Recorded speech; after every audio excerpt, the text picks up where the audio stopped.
This is the Anything But Banker to Broker podcast. We're going to be talking to some of the industry's best and brightest about the unique pathways they took before stepping into broking and how it set them up for success. Thanks for listening.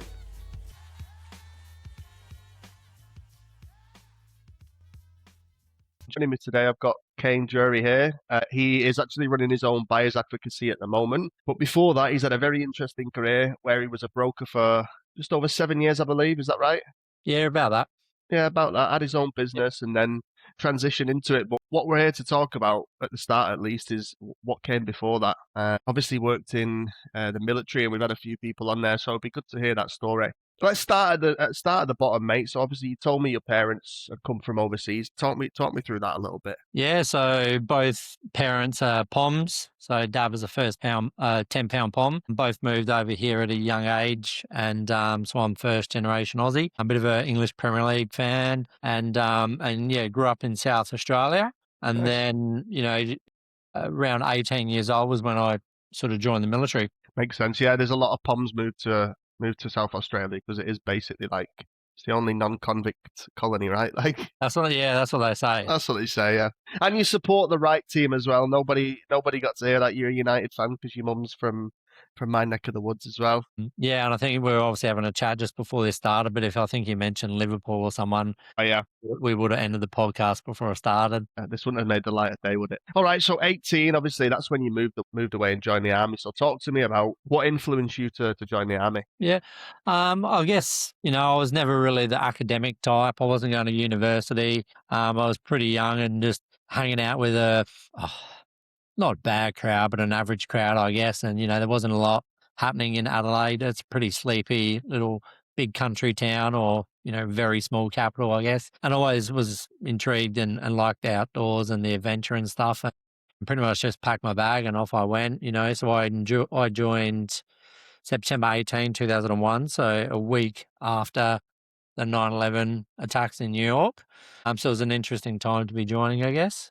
And I was Ramey, so I did my trade as a diesel mechanic. So the first couple of years was in Albury-Wodonga, like Army TAFE. Yeah. Okay. Has it changed? Has that division or that battalion, whatever it's called, changed its name now? Because I feel like I had a few mates back home that went in the equivalent. Is it the engineers and marines? No. So it's the Royal Australian Electrical and Mechanical Engineers. So the Pommies call it Remy because they yeah. Remy, I think we call it. Yeah. So obviously Remy, but with the Australian. And what did so was you selected? Did you do normal training with everyone who's going everywhere, and then you end up going into that special? Yeah, so you go to Wagga Wagga, from memory, it was about 7 or 8 weeks, and that's just your recruitment or recruit training. But that's just being a basic soldier. And then after that, everyone goes off to different areas, in Australia, depending on what their role was in the defence. And I was, a mechanic. So mechanics, medics, fitter armourers, they're all sort of in Albury-Wodonga, and stayed there for about 2 years. Initial trade trainings, just all your TAFE modules and stuff. I'm in that training environment. And then after a couple of years there, posted up to Townsville where you do sort of on-the-job training another year of. And then you're sort of posted to a unit when you're qualified as a mechanic. Yeah, nice. And when you obviously went in for recruitment, did you speak to them and say, look, this is what I'm interested in, or this is like the skills that I've had, or do they match you to what they think you might be good at? Yeah, they pretty much match. Yeah, I was 18. I had no idea what I was doing. It was it was a 9-month recruitment process from when I first applied to when I left and got went to Wagga. But yeah, I was pretty young and dumb and no real idea. And a lot of people did say to me, if you join the army, get a trade and, you do your aptitude testing and stuff. And then you get a list of jobs that you can choose from depending on your results. And obviously, chose the trade path. So I had my trade papers when I discharged. So at least you qualified in something. Yeah. What was the journey like through? Because you were there for, what was it, 10 years you were there? I had 12 actually. 12 years. Yeah. What was and I remember the last job you had was like working in the workshop. Is that right? Yeah. So I was a sergeant when I discharged. Yeah. So I worked my way through craftsman, which is your private equivalent, lance corporal, and then sergeant, and then from there discharged. Yeah. What was the journey like in terms of training and stuff like that as you go along? It was good, like very broad and lots of variety in your day. from, maybe a fair bit of your time still in the workshop. You still get a lot, like your PT or your combat training and things that you do. I went to Malaysia and as like an attachment to a infantry unit. Yeah, so there's lots of variety. I was a abseiling, rock climbing, and canyoning instructor. So lots of times I'll go to the Blue Mountains and take ADFA cadets through there. Loved it all. Probably wasn't so much of a fan of sitting in the workshop swinging spanners all day, if I'm honest. But yeah, it was good. Look back When on it you fondly.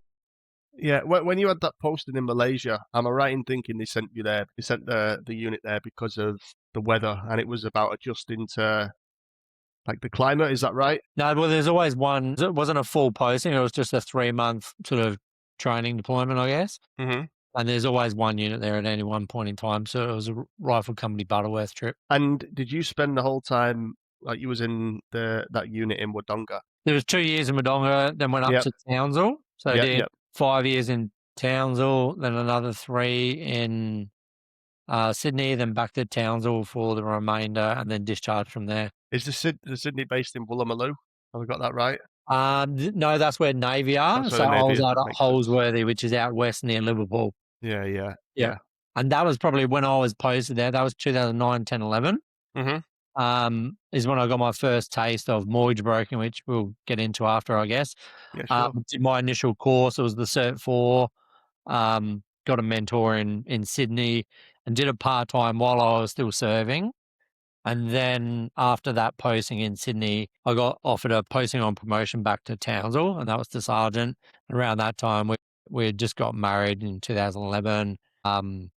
And I kind of got forced with this decision of continue down the brokering path, which meant discharging and living in Sydney long term, or take the posting on promotion back to Townsville and put the brokering on hold. And the wife's family were from Townsville, so happy wife, happy life took over, and off we went to Townsville. And then brokering was sort of on hold for a few years after that. Yeah. I was going to say, naturally, like, even if your wife wasn't from there, the amount of time she will have been there while she will have been serving, she would have built the life anyway, right? So it only would have felt natural going back there anyway. Yeah. Yeah. I don't think you'll regret not sticking around in Sydney, to be quite honest with Yeah. Yeah. you. I love Sydney as long as I know when I'm leaving. Yeah, yeah, I'm the same. I spent like, what, 3 years there. Yeah. And I asked that because I lived in King's Cross for the first 4 months when I lived there. So obviously that's very close to Woolloomooloo. Yeah. So Gold Coast is home for you now. Yeah. Goldie's now. We've been here since 2015, 16. Whereabouts are you on there? Just the north end. Yeah. North end, yeah. Yeah, yeah. So it's Bottom of the highway up to Brisbane, basically. pretty much. And when we moved here, it was just easy we didn't know the coast from a bar of soap, but it was good access to Brisbane and the Goldie. So yeah, kids are in school and we're settled here, so we're here for good now. Thanks, man. All right. So you started doing your Cert 4 while she was in the army. Yeah, so my journey, I guess, come from my own personal investing in property.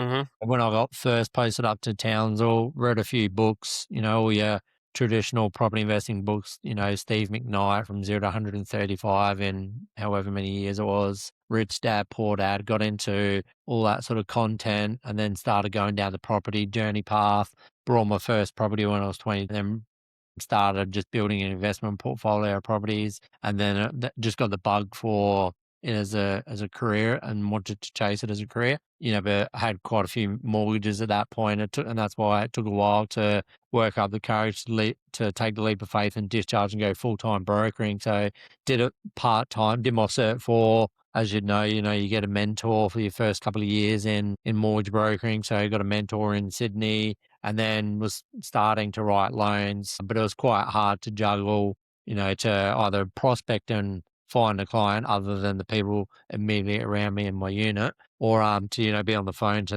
the bank following deals up and stuff. I had a little bit of help from the mentor in their office, but not enough to really make a proper go of it. So it was just like, I guess, my taste of the industry getting into it. Yeah. It's not a part-time job if you're trying to start. I feel like you can make it a part-time job if it's a part-time business, but you can't do it part-time to get going like it. Yeah. 100%. But I mean, having the guys in the unit made sense, right? they're next to you every day, so they know when the work's getting done and when it's not. And I can imagine their needs were probably not as, what's the word, like desperate as the people that you were dealing with outside of the unit, right? And it was always easy enough, like when you're, doing it part time, it's pretty low volume and stuff. I was just, so doing one or two a month sort of thing and just getting a taste. And every deal when you're under mentorship, obviously you put in extra hours and due diligence and crossing your I's and dotting your T's, But yeah, to make a full time go of it and that really, you couldn't do it while you're working another role, I don't think. I don't think so. Even like back then, the compliance and hours per application, like I think you ask anyone in the industry, number of hours that a broker's putting into an application at the moment, it's probably tenfold or what it was back in 2009, 10. So you was up in Townsville when you stepped out, when you were discharged and started your own business in broking. Yeah, yeah. Yeah. So we had from Sydney, posted up to Townsville, stayed there for another about 4 or 5 years, then moved down to the Gold Coast, and that's when just sort of ripped it off and straight into it and that. So it was 2016 when I started, 2015, sorry, when I started, yeah, brokering full Was time. that a continuation of the business that you'd set up when you were doing it part time? No, completely Fresh. fresh. New mentors, because there was such a gap and I only just did the 2 years, I still needed a mentor going. That part time was just kind of like I guess a taste of the industry. And then this time I sort of did it properly and just went straight in the deep end and away and right into it. Yeah. Because it needs to be X amount of loans in 2 consecutive years. I don't know if that's what it's like. I think that's what it's like now, but that's Yeah. probably why you didn't get it ticked off. You had to go from zero. Yeah. And it was that gap as well of time that elapsed in between. Makes sense. Yeah. So from what's it called, being discharged and starting, like, what were the challenges you were seeing at the start? Like, were you having a lot of people that you were serving with still coming to you and helping them build portfolios, or were you fresh looking for new clients on your I own? was probably more fresh looking for local people. So really just that localized, because this was 2006 pre-COVID, where you still had to meet pretty much every client face to face for your VOI. Whereas it's a much more national landscape, I guess, that post-COVID era. So I'd really just pounded the pavement, like through all your networking, going to open homes with agents on Saturday, standing at the open home talking to buyers, just chasing all your typical referral agents and that. When I started, I was, out the door at 7 o'clock at some sort of networking event or breakfast, and all day was just out coffees and lunches and catching up with BDMs, learning my product. And I'd, not be home networking again in the evenings and stuff.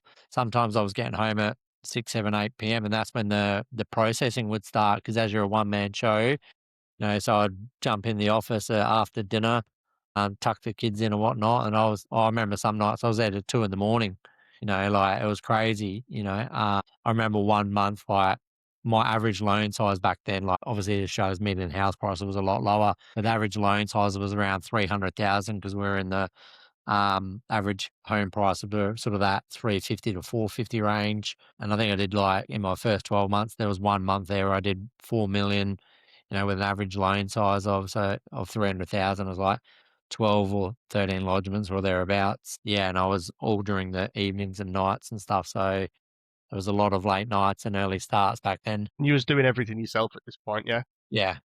Did you? Because obviously I know you from running this business. I don't know you from your time as a broker. Did you scale the business up in terms of bringing on people and headcount? What was that like? No, so I stayed as a one man show. I got a little bit of help with some of your virtual or your offshore processing like supporting docs, following up, and that sort of stuff. When the Royal Commission sort of come out, I went to State of Origin, Game 3, Queensland and New South Wales at the Bankwest box, and I met a broker there, and he sort of followed me up for about 12 months. And as the Royal Commission report come out, it was kind of obviously that initial report wasn't very favorable to the brokering industry. And I actually joined this other broker that I'd met that was based up in Brisbane. Stayed with him for probably only 6 months or so, and then he was up in Brisbane, so a lot of time spent on the M1. The travel really sort of killed it, and come back to brokering on the coast where I was for myself again. Did that for probably only another 2 years, and during that point 2 years was when I was really sort of looking at the buyer's agency space to what I'm doing now, and that was my transition where I sold the book and got into the buyer's agency space. Do you think you learnt that your passion was property investing and it naturally made sense to go into finance broking, but then you realized, my what I'm passionate about and my expertise is much better used over here than there? Yeah, 100%. Like I was very young and naive when I got into brokering and like I loved, 70, 80% of brokering. But if I'm honest, like, I don't think the redhead in me had the patience to deal with the banks on a daily basis, and I guess cutting your teeth going through your first few years around that Royal Commission sort of time, there was obviously a lot of the banks were just being super cautious and stuff like, and this is when I remember having a loan decline because a client had a pair of pants on Afterpay. So Afterpay and all those immediate sort of instant paying out or buy now, pay later style schemes were new. And a lot of the banks weren't, because of the Royal Commission, it was just, yeah. But it was always that property investing and building a portfolio and helping the buyer that got me into or got me interested.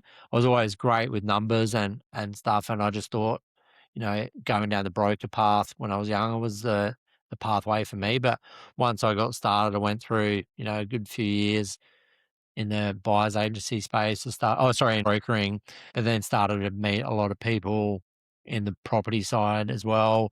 Just having more of those conversations is what sort of really interested me to go down that buyer's agency side, which is what I love. And it was a transition of sold the business straight into discovery, yeah. No, so what happened? We purchased it was a second property in our self-managed super fund, and we engaged a buyer's agent for. But if I go back in that last 2 years of brokering, I'd actually spoke to this buyer's agent and just called him out of the blue, picked his brain a little bit, and he sort of told us a bit about the industry and had a good chat for half an hour or so.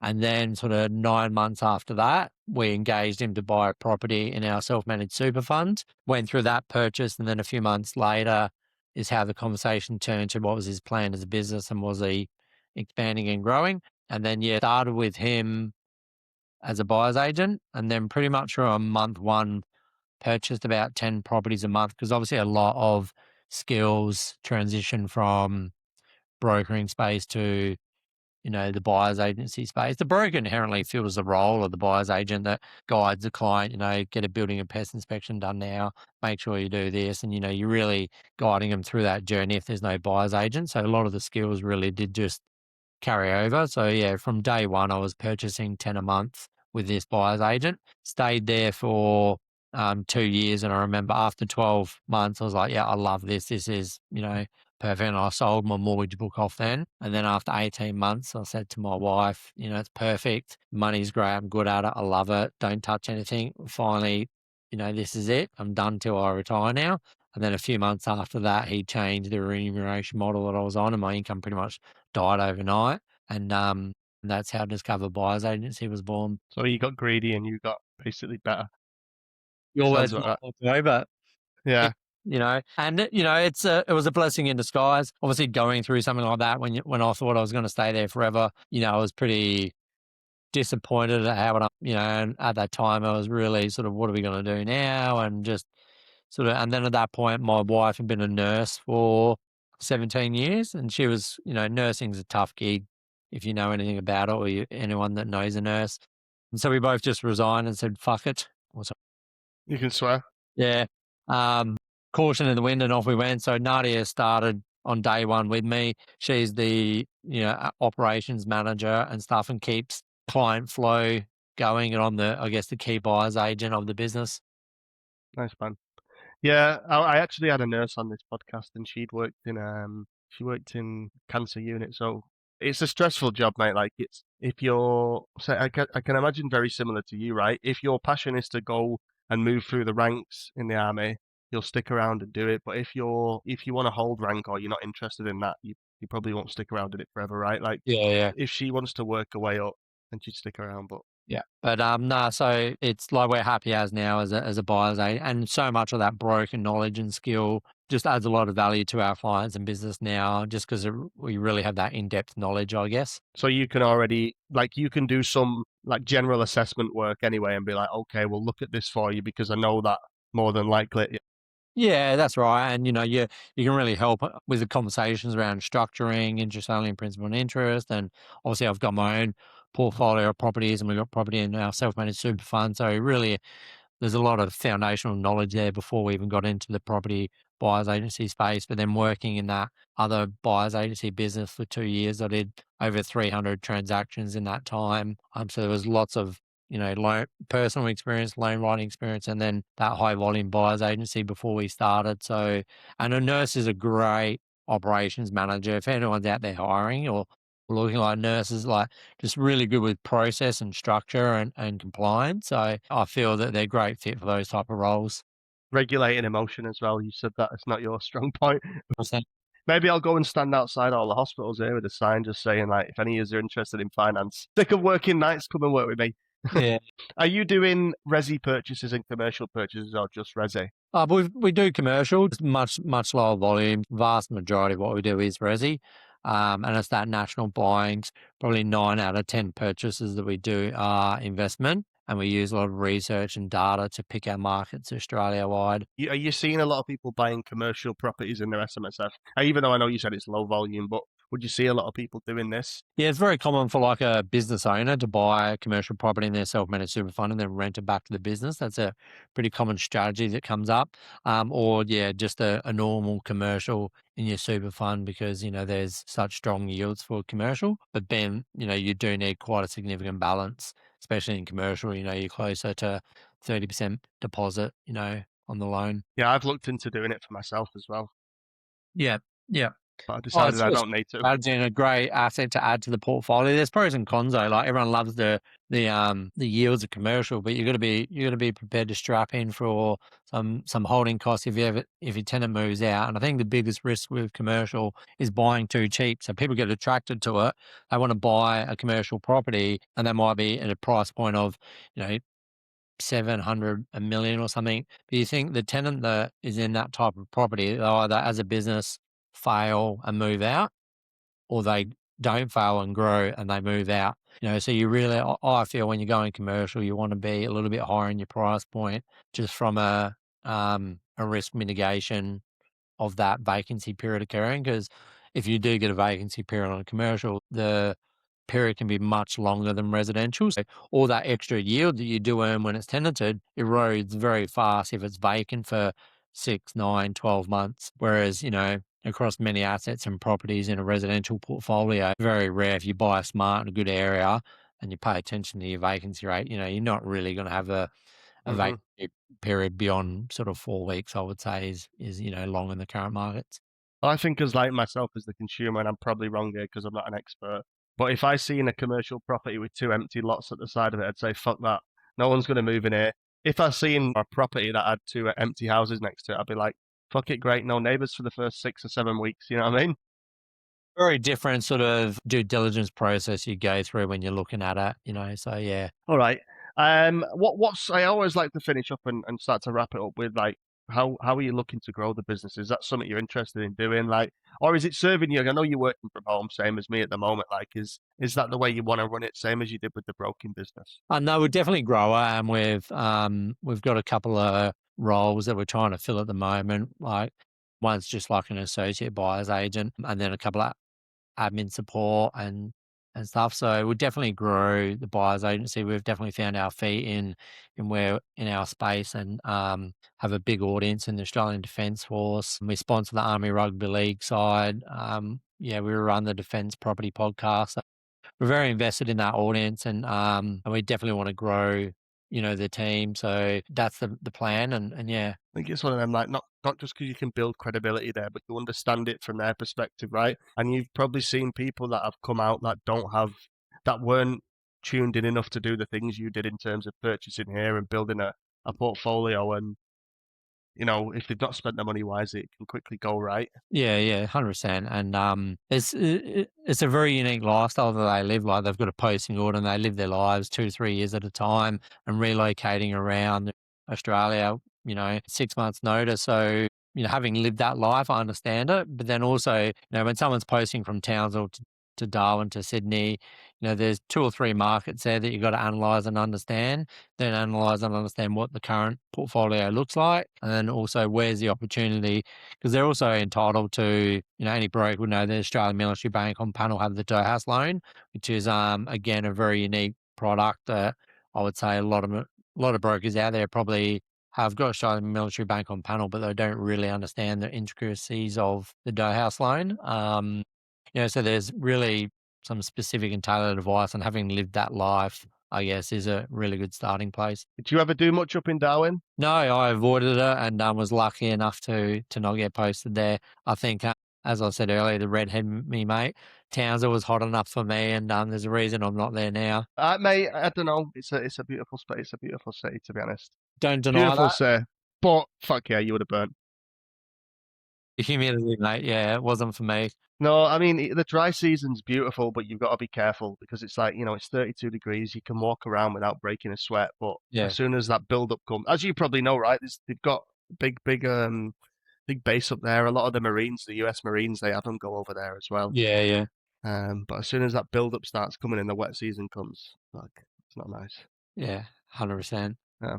What about purchasing? Because I know the market's always a bit of a weird one up there. Do you do much in terms of investments up there? Not like it's in a good stage, the Darwin market, and it's growing through some really good growth. And I'm not denying that if you've got a property there, it'll do well. For me, the economy is quite small and it's quite isolated. So either one of those alone is enough to probably overlook and continue. Like look at places like, Bendigo, Ballarat, or Wodonga, Rockhampton and Townsville, similar size. Mackay, that's another one as well. Give or take, they're all similar sizes, but they're on that eastern coastline or Perth, for example, very isolated, but a very much more diverse, stronger economy. But when you go, my thing with Darwin is, yeah, it's very isolated and very sort of small economy and, relying on sort of a few key industries. So for those two reasons, I probably wouldn't. Like if we can find another market without those two issues, it's going to get the similar performance in the asset over the time frame the buyer needs,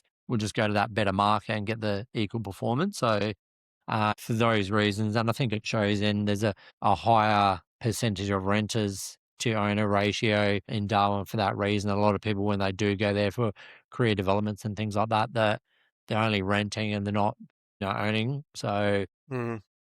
but every market, they all swings and roundabouts and can have their day in the sun, and it'll do well from everything that I've seen and the data that I've looked at for it. But it's probably just not a market for us as an agency, I guess. Yeah, it's a funny one, like, because I lived up there, like I said, and I remember the rentals at the time. The cost of a rental was the same as it was in some places in Sydney, Yeah, but the actual price of the property was so much less, right? Because the stock's shorter. There's less stock there versus in Sydney. yeah, yeah. You're the expert, mate. I don't really know what I'm talking about, to be honest. Look, thank you for coming on, mate. Thank you for sharing the story. What I'd like to leave on, like, if there's anyone who's, because I know when you are about to get discharged and you come into the end, they sort of they get you to do all of your training. You can do your cert for there. There's stuff in the army that helps you actually transition into life outside of it, right? What would your advice be to someone who was, I guess, in a similar position as you, looking to get into finance? Don't do it. Oh, no, I wouldn't. I would definitely encourage it. Like I still work with, I know a few brokers that are ex-military. We're very obviously every property that we purchase, or almost every property, has a loan tied to it. So we're heavily sort of still exposed to that industry. And like I said, I probably loved 70, 80% of that job. I would say just do some courses. Probably a big bit of advice was don't try and start a business and do it yourself from day one. Go work. And I think this is even more so from when I got into it, but don't try and, get a good mentor and work in a business, and possibly someone that's going to help provide the lead flow so you can just learn your craft and sit in a seat and just punch through loans, learn your credit analysis side of things, learn your deal structuring and stuff, and then grow from there. And, most good brokers, I believe that, will grow you into a fully fledged broker where you can go chasing your own deals and still build your business within the business. And if you do want to own your own brokerage, like the opportunity will be there, but I guess really do your apprenticeship under someone else would be my advice. And obviously, if you are a serving member that's looking to get out and do it, 100% do all your training and your courses and get defence to help you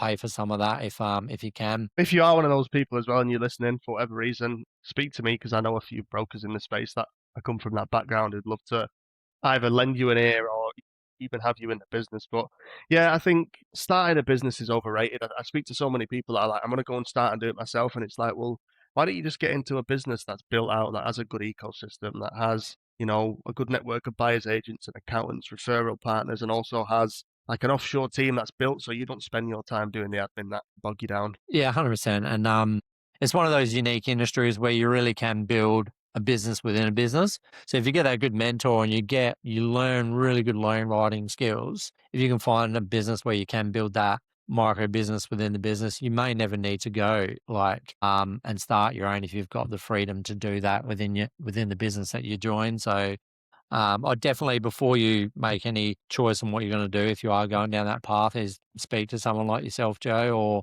at least speak to many different people within the industry and really learn, what options there are within the industry. Yeah, speak to the business owner as well if you're in a business. Like, I think a lot of what you said there, the big mistake is people have made that decision that they're going to do their own thing already, right? So when Yeah, they go to leave, the broker says, hang on a minute, come on, I'll give you this option and that option. And they're like, nah, don't want to do that because they've already made their mind up where, you can make something mutually beneficial.